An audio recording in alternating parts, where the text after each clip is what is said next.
Ah, Bezrat Hashem, on a aujourd'hui une Brit Mila, donc Simana Tava. Boker Tov Lekulchem, Shabbat Shalom Vorach, Shem Hashem Naaseh Ben Hatzliach. On est aujourd'hui le 1er du mois de mars. Ça avance, hein? Waouh.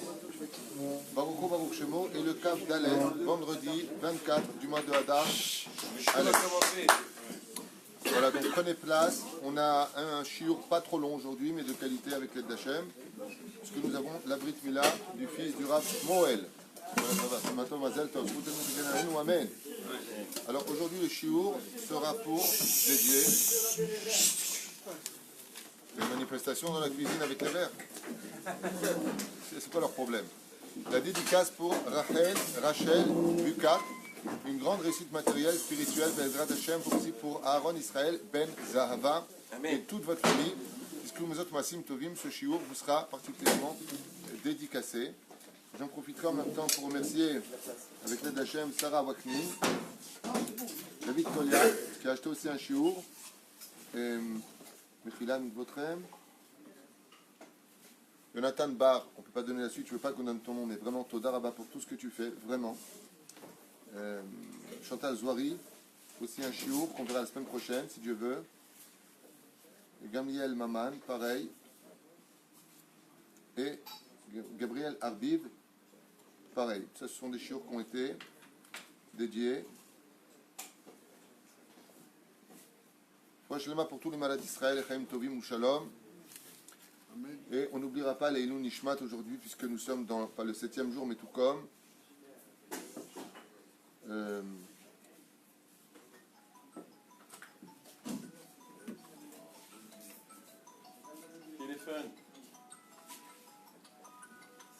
C'est comme ça. Les téléphones aujourd'hui, ils sont dans les synagogues, ils sont dans les toilettes, ils sont partout. Top, non méchant. Moi, il est sur moi. Hein? Moi, il est sur moi pour la Torah.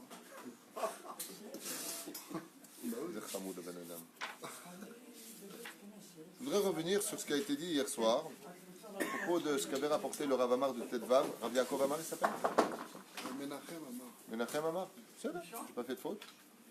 Je voulais rappeler un Mahamad Meod Me'anien sur le verset de la parashat Vayakel. Voilà, c'est ça que je voulais vous dire. Leinu Nishmat, Shimon, Nissim, Chai, Ben. Est-ce qu'il y en a qui peut demander de faire un peu moins de bruit? Non, c'est Ben, Rachel, Mishpachat, Shimoni. רוח השם תנחנו בגן עדן עליון וכל השוכבים עמו. ויקהל משה את כל הדת בני ישראל ויאמר עליהם אלה הדברים אשר ציווה השם לעשות אותם. Moshe Rabbeinu עליו השלום a dû réunir les enfants d'Israël dans la parashat Vayakel après la faute du veau d'or. Pourquoi? Parce que il faut savoir, comme vous le savez tous, on en a tellement parlé, que la faute c'est une clipa. La faute c'est un écran. Le fonctionnement de la faute, c'est-à-dire sa façon d'agir, c'est de nous aveugler. De telle façon à ce que quand on regarde quelque chose, si j'ai un écran devant, je n'arrive pas à le distinguer. C'est pour ça que la Torah, dans la paracha de Yitro, nous dit « Velo ta'aseh lecha masecha » tu ne te feras pas une statue, mais le mot masecha en hébreu veut dire aussi un massach, un écran. Ne te mets pas d'écran, ça veut dire ne faute pas, car toute faute a en lui un semblant d'avodazara.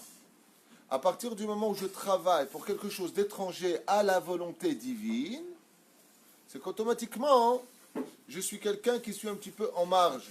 Ça veut dire que je vais me mettre un petit peu minatsad, comme je vous racontais hier. Une fois, pendant les 7 jours du Chafetz Chaim, à la Vachalom, Srutot et Gan Alenu, sont arrivés comme ça des fils de Chassidim pour consoler le fils du Chafetz Chaim. Et Kol Echad, chacun d'eux est venu raconter un petit peu comme ça des tanchumim, c'est-à-dire des condoléances, des consolations au fils du Chafetz Chaim. Et puis à un moment, ils ont commencé à parler de leurs parents qui eux-mêmes sont décédés, de grands Chassidim, dans toute la Russie. Et l'un a commencé à dire à l'autre, qui c'est, qu'est-ce qu'il a fait ton père d'extraordinaire? Sa père est assez nifla. Alors il y en a un qui a dit, mon père, aïe aïe, c'était un très très grand. Pourquoi? Un jour il est parti voir un malade qui avait été condamné par la médecine. Il lui a dit, Refouach lema besachakol. Il a fait un thé, il est parti. 3 jours plus tard, il est sorti de sa maladie. Il dit, mon père, tout celui qui bénit, Baruch Hashem, Tzadik Gozer Hashem Ekayem. Quelqu'un était en difficulté financière, à l'Eres Devaï, Machinikra, et mon père lui a fait une bracha en lui disant, Yiratson, que monte ton mazal, et cet homme-là est devenu le plus riche de toute la ville. Parce que mon père est tellement grand que de lui, le verset il dit, Tzadik Gozer Hashem Ekayem. Quand le Tzadik il parle, Dieu, il accomplit la parole du Tzadik. Le troisième, il vient et dit, mon père, il n'avait même pas besoin de parler. Quand il faisait avec la main comme ça, ça veut dire toi tu vas monter. Quand il faisait comme ça, c'est toi tu vas descendre. Alav Nehemar, de lui il est dit, Tzadik Gozer Hashem Ekayem. Et à ce moment-là, ils se sont retournés vers le fils de Chafetz Chaim, Rabbi Israël Miradin, et lui ont dit, et toi ton père, raconte-nous quelque chose de grand que tu as vu de tes propres yeux. Il a répondu, le fils, mon père il était tellement grand que tout ce qu'il était Gozer Hashem, lui il faisait. Tout ce que Dieu il disait, lui il faisait. C'est ça la grandeur de mon père. Il y a celui qui est Tzadik Gozer Hashem Ekayem, il y a celui qui est que Dieu il déclare et lui il fait. Au contraire. Pourquoi je vous dis ça? Parce que, quelque part, dans la faute qu'on a commise, même si c'était une faute Leshem Shamaim, on crée des écrans. Et ces écrans-là créent un piroud. On n'arrive plus à se voir. Je voudrais vous donner un exemple concret. Dans la 9e plaie d'Égypte, il y a quelque chose de très symbolique. Étant donné que les Égyptiens se sont enorgueillis, malgré tous les coups qu'ils ont pris, ils ont tenu tête, la 9e plaie est venue, la plaie du... Bonne réponse au fond. La plaie du Chosher, de l'obscurité. Et qu'est-ce que nous dit la Torah là-bas? Les Égyptiens, ils pouvaient bouger, ils pouvaient se voir. Chacun restait bimekomo, chacun restait à sa place. Et personne ne voyait l'autre. Par contre, qu'est-ce qui a marqué de l'autre côté? Et les Juifs, il y avait chez eux, les Hébreux, de la lumière dans leur maison. Quelle différence? Ils ont fait tchouva. Quand tu fais tes tchouva, tu enlèves les écrans, tu vois l'autre dans la lumière. Ce qui fait que l'autre, tu arrives à le distinguer. Mais quand tu vis dans ton orgueil, dans ta bêtise humaine, dans ton manque de connaissance, quand tu vois un autre, tu es complètement aveuglé. C'est l'écran qui t'aveugle. Moshe Rabbeinu, après la faute du veau d'or, qu'est-ce qui s'est passé? Ah, nous miprinatenu, nous-mêmes, pour nous-mêmes. Qu'est-ce qu'on a fait, nous? On a commencé, Pashut Meod, à faire un piroud. Pourquoi? Si y a marqué Vayakel Moshe, qu'est-ce que ça vient nous enseigner? Moshe les a réunis. C'est qu'on s'est dispersé, on s'est séparé. La faute sépare les gens. C'est pour ça qu'on dit d'ailleurs, pour une Aïta la Yudim Ora Vesimcha Vesason Veikar, Am Echad Kidi, qu'est-ce qu'il dit Aman? Am Mefuzar, un peuple dispersé. Non, on est tous unis. Et Moshe Rabbeinu aussi vient faire le tikkun. Et le tikkun de la faute, ce qui va nous permettre, à nous, Bezrat Hashem, de pouvoir grandir, même si on a encore des écrans devant nous, et d'être accepté chez Hashem, c'est la force de la hardout. C'est la force de l'unité.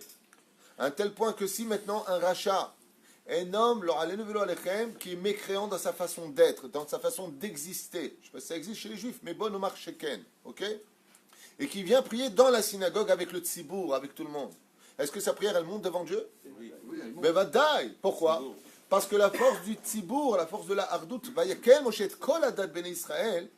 va nous permettre de faire monter de façon élogieuse la prière de tout le monde. Parce que le koach de la hardout, la force de l'unité, c'est de monter en bloc tout le monde, sans distinction de toi par rapport à l'autre.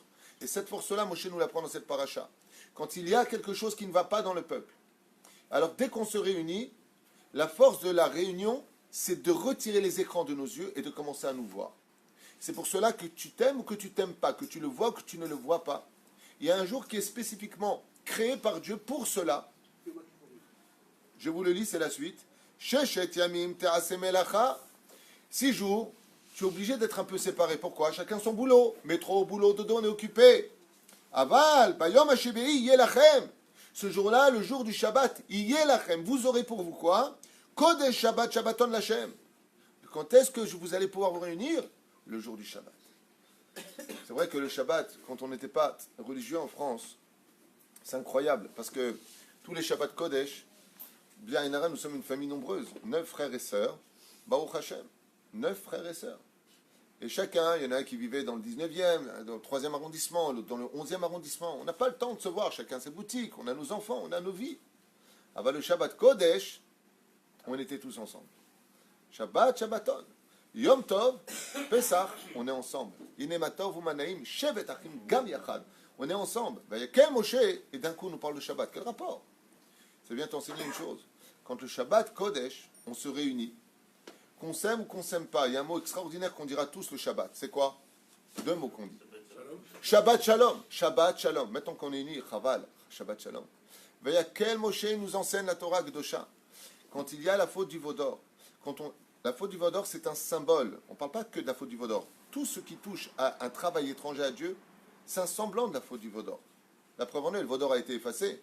Mais pourquoi est-ce qu'on continue à payer si Dieu nous a pardonné? Réponse, parce qu'on perpétue ce Vaudor. À travers toutes sortes de sinatrinam, de haine. La preuve en est dans le 2e temple. Pourquoi est-ce qu'il a été détruit? Sinatrinam. Sinatrinam a détruit la valeur. Et qu'est-ce qui s'est passé? Qu'est-ce qu'il a fait Hachem? Il nous a dispersés parmi les nations du monde. C'est d'ailleurs, Dieu a ses comptes, il avait besoin qu'on récupère les âmes, tout ce que tu veux. Ben, en attendant, on a été dispersés. On s'est perdus les uns les autres. Les 10 tribus, perdus. Lama, parce qu'on n'a pas su s'unir. La reine vient le Shabbat Kodesh. Ce Shabbat, il est extraordinaire parce que non seulement c'est une ordonnance divine, c'est un jour exceptionnel, mais en plus de ça, sa force à lui, c'est que la famille Shimoni à Paris, par exemple, vous vivez encore là-bas? Vous êtes d'où? Nice, Grenoble, Cannes. Ah ouais, vous êtes grave. On va changer d'exemple. Bon, alors les gens normaux, c'est carrément dans des villes différentes. Ah, les Israéliens, ils sauvent la mise. Toi, t'es Israélien? Baruch Hashem. Le cri est fort en France. Alia Akbar. T'inquiète pas, ils s'en occupent de la Alia. Il n'y a pas besoin de se fatiguer aujourd'hui. Tov Ebdichuta. Moi, je nikra. Aval, quoi qu'il advienne, c'est là où Bezrat Hashem, dans les familles, on se réunit le Shabbat Kodesh. Tzadikim Benonim Bereshaim. Où là, Bezrat Hashem, tout le monde ensemble, on se réunit. Maintenant, cette force de l'union va créer quelque chose de grandiose.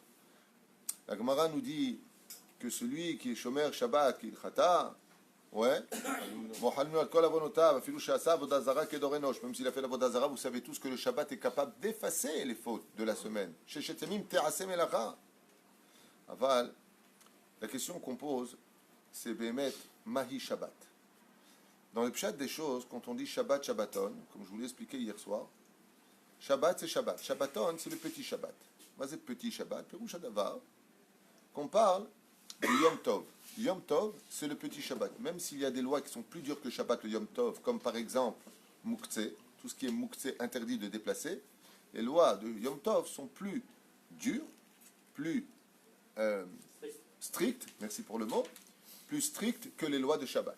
C'est-à-dire que c'est plus facile de déplacer le Shabbat des choses que le Yom Tov Bichlal. Et il y a d'autres domaines dans lesquels c'est plus. Ochle Nefesh, par exemple, on peut, d'une flamme à une flamme allumée, cuisiner pendant Yom Tov, ce qu'on ne peut pas faire pendant Shabbat. Yesh veyesh.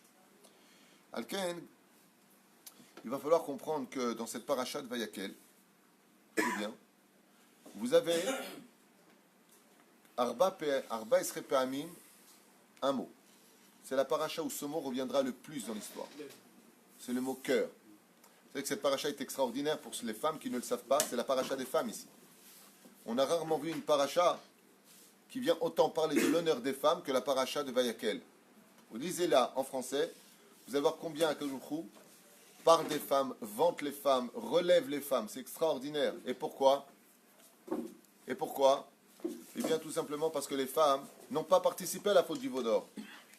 Et les femmes, donc ici, sont mises à l'honneur. Kol hakavod, comme j'avais expliqué une fois, et qui a été repris par Laurent Darmon, Hashem Shmoroto, Vevarechoto, Bechol Sherif Neyeskiv Latzliach, Ezrat Hashem. Il dit de Nafshi Ayakar, Laurent Darmon, un très très bon travail ici, Baruch Hashem.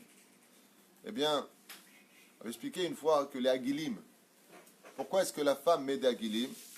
Dans Pirkei des Rabbi Eliezer, à la page 45, Rabbi Eliezer nous rapporte une Gemara. C'est que depuis la faute originelle, la femme a eu 10 tikkunim à réparer. Un de ces tikkunim, une de ces réparations, c'est de mettre des boucles d'oreilles. Ouais. Pourquoi? À qui on met des boucles d'oreilles dans la Torah? Les esclaves. À l'esclave. À l'esclave. Donc c'est péjoratif une femme qui met des boucles d'oreilles. Ouais.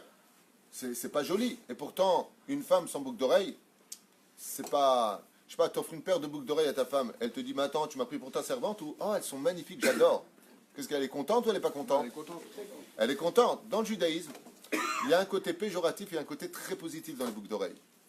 Le côté péjoratif, il vient d'où?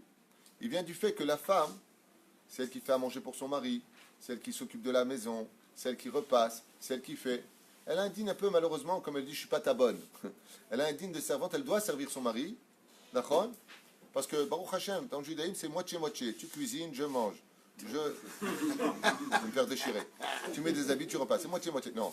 Je veux dire par là, c'est que la femme, elle a un tafkid. Ouais. Et tu peux pas renverser ce rôle pour l'instant. Jusqu'à ce qu'il revient, Bezrat Hashem. Comment on appelle une femme? Elle appelle son mari Baali. Baali, ça veut dire celui qui est mon amant, Boel, mais ça veut dire aussi mon maître. Pérouche Adavar, ne vous fâchez pas. C'est dans ce sens. Hein? Je lui appartiens.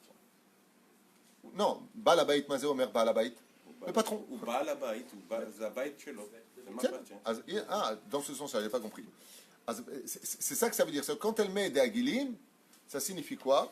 Ça signifie que j'accepte le tikkun d'être une femme. Ce qui a certainement le plus difficile au monde, c'est d'être une femme. Il faut savoir qu'elles ont un srout, j'en ai parlé dans des milliers de cours. On peut dire qu'il y a 2200 cours sur Torah Traim aujourd'hui, que vous pouvez aller visionner sur tous les sujets avec l'aide d'Hachem, et il y en aura encore 2-3 000 qui vous attendront après avec l'aide d'Hachem. Goulash Lema, Amen. Valet d'écart, la femme elle porte des agilim. Pourquoi? Tout comme à Hafti et Adoni, on l'emmenait vers la porte et on lui mettait le agil. Quand on voyait une personne qui avait une boucle d'oreille, ça voulait dire qu'il appartenait à un maître.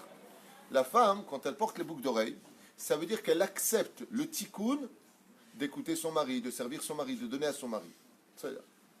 Ça, c'est le côté un petit peu péjoratif à entendre. Il y a un côté hyper positif. Pourquoi, Dafka, on offre des belles boucles d'oreille à une femme? Pourquoi est-ce que c'est élogieux de mettre des boucles d'oreille à une femme? Pourquoi? Réponse simple. Altida, comme c'est d'air. Passe ton chemin. Merci.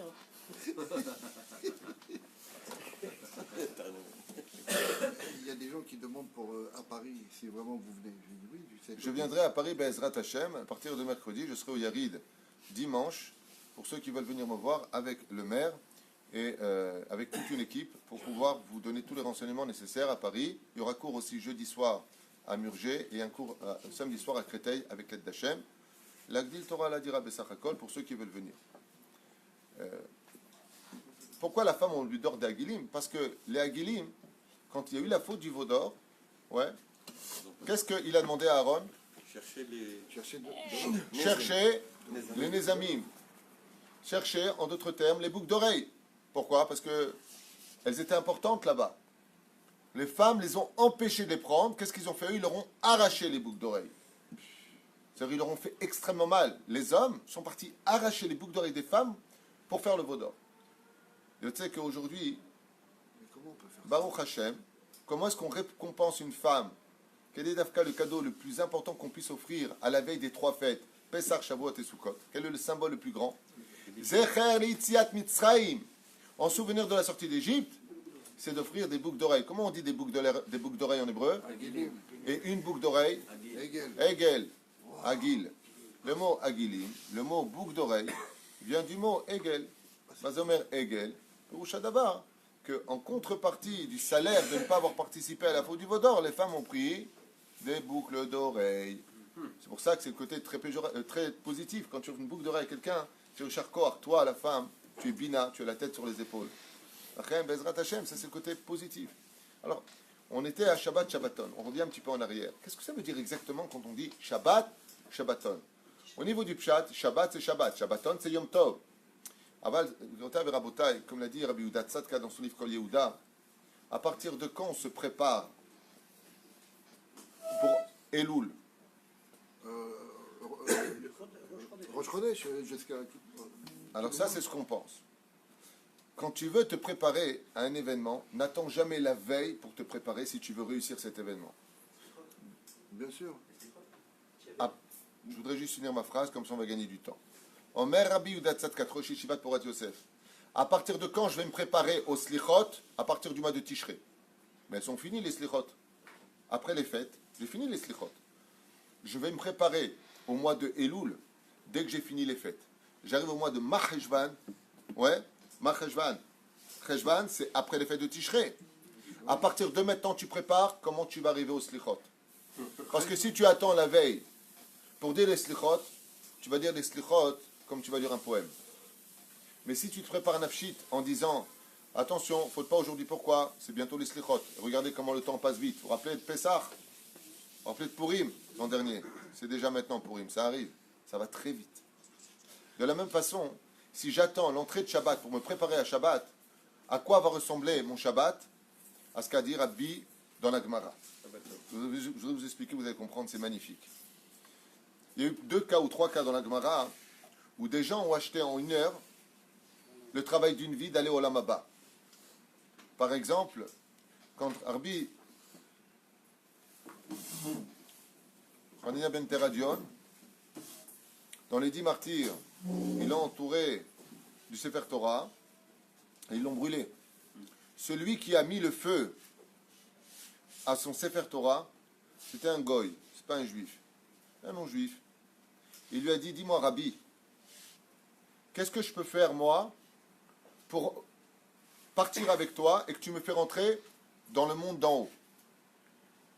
Rabbi Hanania ben Teradion, il lui a répondu, c'est très simple. Les Romains, ils m'ont mis une éponge mouillée sur le cœur pour ne pas que je meure vite comme un micro-ondes, que je cuise sans mourir. Si tu me retires cette éponge pour que mon âme parte vite de mon corps, alors je te ferai rentrer dans l'Olam Haba.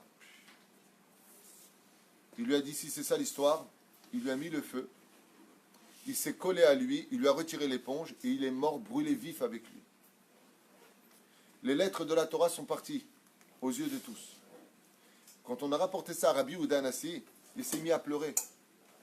Il a dit, Ma, yesh connaît Olam Haba Besha Achat. Nous, on travaille toute notre vie pour avoir le monde futur. Ce n'est pas le but. On ne travaille pas pour le salaire. Mais le résultat, il est là. C'est comme si je te dis, travaille pour moi, je te donne 30 000 shekels. Ok? Super. Alors, tu vas travailler pour moi pour les 30 000. Tachles, c'est ce que tu le veux ou pas, tu vas les prendre. Ce n'est pas le but. Le but, c'est de faire bien ton travail, surtout pour le peuple d'Israël. On a rapporté une deuxième histoire. Celui qui avait fait toutes les fautes du monde entier, qui adorait les femmes, et qui était parti jusque dans les pays les plus éloignés, et il a fait tchouva. Comment il s'appelle? Non. Non. Monsieur Matsitzir, quand même. Comment il s'appelle? Moi, je dis ça, non. J'ai oublié son nom. Je peux pas m'en souvenir. Il s'appelait Ben Gourgia. Ben Dorgia, c'était son nom. Qu'est-ce qu'il a fait? Il adorait les femmes. On lui a dit, il y a une femme qui vit au fond du Caire, là-bas en Égypte, d'une beauté chaval al azman. Lui, c'était un peu le loup de Texavri. Aouh, dès qu'il voyait une meuf. Il est parti jusque là-bas. Il a vu vraiment sa beauté. Il lui a dit, avec moi, c'est une bourse d'or. Il lui a pris la bourse d'or, il lui a donné, il avait de l'oseille. Et il a voulu aller avec elle. Et apparemment, elle avait mangé des faillots. Elle lui a lâché un pagaz. Il y a une mauvaise odeur qui est sortie de là-bas. Chaval al azman. Qu'est-ce qu'elle lui a dit, cette prostituée? Elle lui a dit, toi, de toute façon, tu seras comme mon père. Tu es venu au monde et tu partiras nauséabonde. Quand il a entendu ça, vu l'ambiance dans laquelle il était, il a pris sa veste et il est parti. Il est parti, il a commencé à pleurer parce qu'il s'est rendu compte que Béhémet, pour des ch'touillottes, il a perdu son monde futur. Et il est parti entre les montagnes, 2 montagnes, il s'est assis là-bas, il a commencé à pleurer Ben Dorjia. Et il a pleuré, il a demandé au ciel de prier pour lui, à la terre de prier pour lui, au soleil, à la lune, à toute la Shei. Pendant 3 jours et 3 nuits, il n'a pas bougé de sa place, sans boire et sans manger. Et à ce moment-là, il y a une batte colle qui est sortie au moment où il allait mourir. Et il lui a dit, Baruch Abba, Dieu l'a invité, les Hayon Lamaba, Rabbi. Le mot Rabbi, quel Rabbi? Il n'est pas Rab. Rabbi Ben Dorjia. Pourquoi? Il dit, parce qu'il a fait Teshuvah. Quand on a rapporté ça à Rabbi Yehuda Hanassi, il a dit, quoi? Encore un? Il a repleuré. Yesh connaît. Il a repleuré, ouais. Rabbi. Il a dit quoi? Yesh connaît, en 1 heure. Et où ça, j'expliquais cette Gemara. Qu'est-ce qu'il a voulu dire, Rabbi, en pleurant? Au niveau du pshat, pour ceux qui ont un petit, ce qu'on appelle mouchin de katnout, un petit cerveau, c'est, tu te rends compte, en 1 heure, tu peux acheter ton lamaba. Et c'est vrai, c'est marqué dans Sanhedrin, avec un mot de Torah, tu peux acheter ton lamaba. C'est vrai.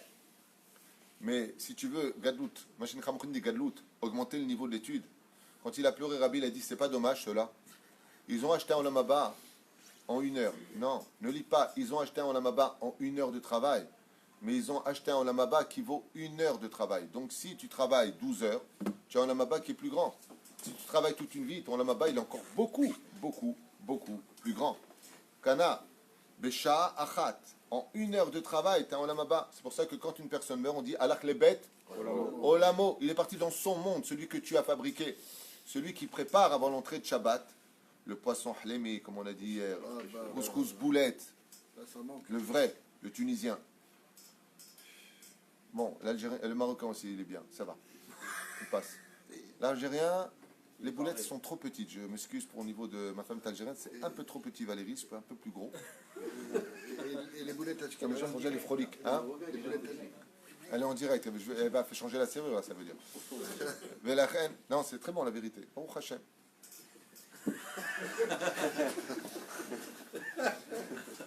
Je vous souhaite la cuisine de ma femme chez vous.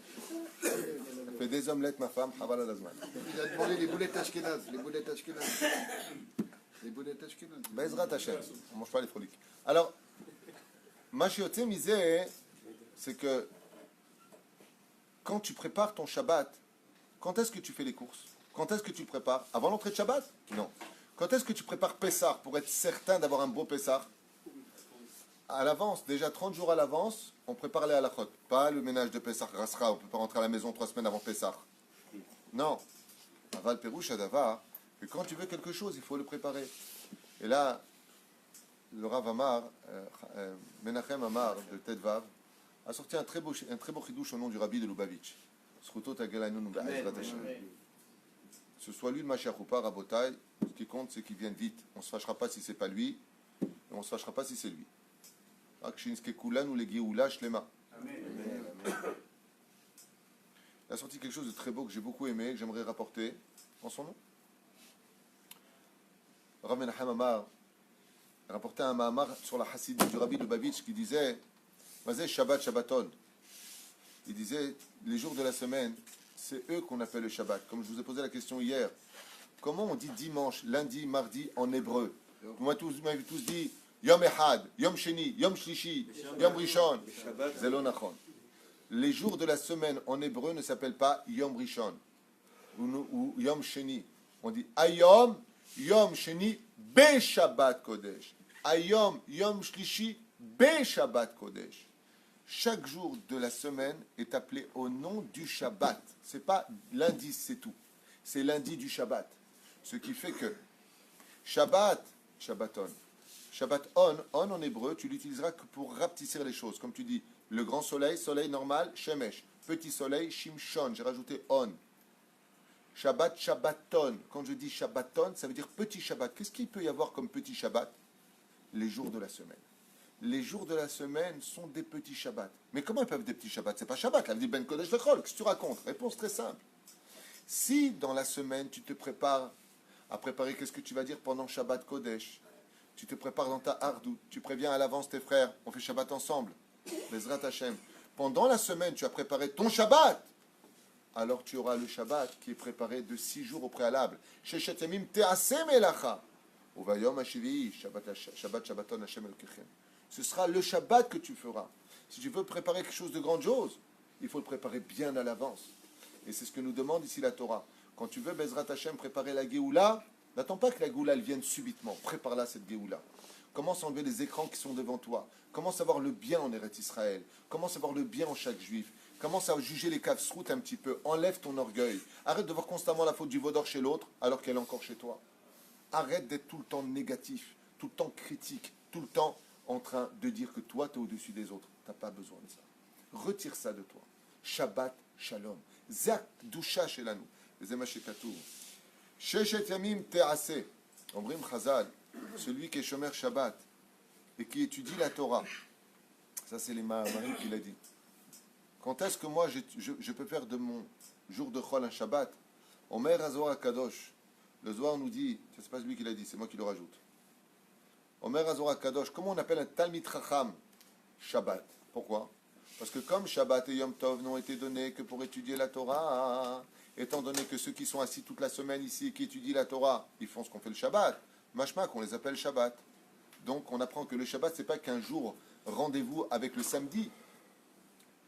Mais le Shabbat, c'est quand je m'assois pour étudier la Torah, ce qui fait que quand, un lundi, mardi, mercredi, je viens étudier la Torah, Zachor et Yom HaShabbat lekadesho, à partir de ce moment-là, quand je vais prendre 10 minutes pour 2 halachot à étudier, ces 10 minutes-là vont s'appeler 10 minutes de Shabbat dans le Chol. Shabbat, Shabbaton. N'oubliez pas de rajouter, dès que je fais une mitzvah pendant le Chol, c'est pour préparer mon Shabbat. Ce qui fait que quand, pour le mariage, je vais me préparer au mariage, quand est-ce que je prépare la salle? La veille du mariage ou bien à l'avance? Non, plus Bien à l'avance. Les habits quand? La veille du Shabbat ou bien à l'avance pendant la semaine? Bien à l'avance. Quand je me prépare à rentrer dans la dimension du Shabbat, c'est parce que je m'y suis préparé, si je veux réussir, à l'avance. Et c'est ce que nous demande la Torah ici. Il faut préparer la Géoula. Comment? Voyez Moshe Kol Ada Ben Israël. Mirotai Verabotai, combien il est important d'aller dans des shiurim le Shabbat. Voyez Moshe quand? Le Shabbat. C'est le jour où on peut tous se réunir. Pourquoi? On est dans le chômage du travail. On ne travaille pas le Shabbat. Donc c'est l'occasion pour nous de rentrer dans les Bate Midrashot, dans les Bate Knesiot, et de venir écouter le shiur du Rav. Baruch Hashem, c'est Shabbat, on n'a pas les portables.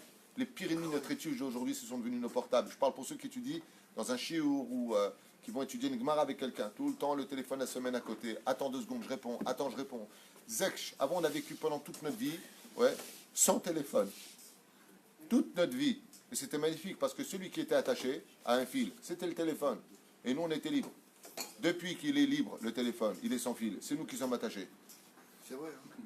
C'est un truc de malade. Mais la reine, Shabbat, t'as pas d'excuse. Tu peux pas dire, attends, j'écris, attends, je réponds. Il n'y a pas. Alors où tu es? Tu vas à Betin. Quel Moshe Kol Ben Israël? Celui qui va à des shiurim, le Shabbat Kodesh Rabotai. À Kadosh Baruch Hu, en salaire de cela, non seulement lui garde pour le Olam Haba, mais lui pardonne les fautes de la semaine. Alors quelqu'un un jour, il m'a dit, alors c'est simple, je saute la semaine et je vais à des cours le Shabbat. Je lui dis, essaye, tu verras que Kaot Rabbi, tu pourras pas aller au cours. Celui qui veut jouer avec Hachem en disant, ah, alors puisqu'il y a une façon d'acheter chez faute, je vais fauter, je vais les acheter. Akadosh Baruch Hu fera en sorte que tu t'endormes ce jour-là, que tu auras mal au ventre ce jour-là, que tu n'auras pas envie d'y aller ce jour-là, que ton copain va te prendre la tête et te parler, il va t'envoyer quelqu'un à la maison pour prendre la tête pour que tu n'aies pas ce jour-là. C'est un srout de participer à un shiur. Et j'en profite pour vous dire, peu importe qui vient donner ce cours, si c'est le Rav Gobert, Shem Vrechoto, Amen. que ce soit le Rav Twitou, le Rav Shmuel, Yedidenu Akar Rabbi Meir, Avraham, que ce soit Yedidenu Akar Baruch Hashem, comment il s'appelle, Rav Esher Ayakar, Salfati, que ce soit comme il a fait le cours. Igal, il est où Igal? Il est pas là. Il est où Igal? Il est pas là. Igal. Igal. נכבה בכלים. C'est tellement- Baba Kelim. Peu importe qui va faire le cours, il y a toujours quelque chose à apprendre.